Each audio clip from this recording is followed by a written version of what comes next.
Friends, ఇవాళ పూరీ కూర వండుకుందాం అనుకుంటున్నాం. పూరీలోకి బంగాళదుంప, క్యారెట్, ఉల్లిపాయ, 2 పచ్చిమిరపకాయలు, శనగపిండి, ఉప్పు, పసుపు ఇలా కడుక్కోవాలండి. కడుక్కున్నాక వాటర్ పారబోసేసి అలా వాటర్ పట్టుకోండి. ఇలా కట్ చేసుకోవాలి. ఉల్లిపాయలు, పచ్చిమిరపకాయలు, క్యారెట్, బంగాళదుంప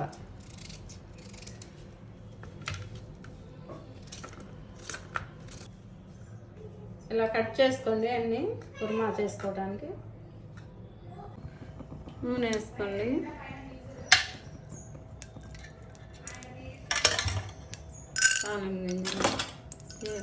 ఆవాలు, పచ్చెనపప్పు, జీలకర్ర కొంచెం వేగాక అవి తలగింజలు, అల్లిపాయలు వేసుకోండి.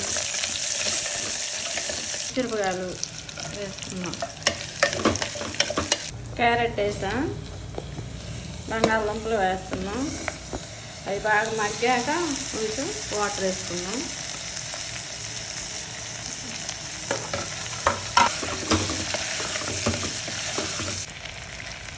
పసుపు,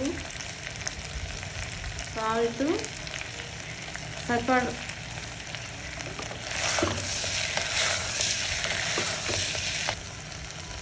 తగినంత వాటర్ వేసుకొని ఉడుకుతుంది.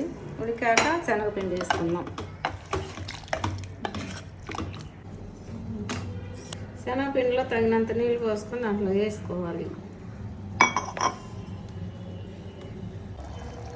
ఇలా కలుపుకున్న దాన్ని ఇలా పోసుకోండి.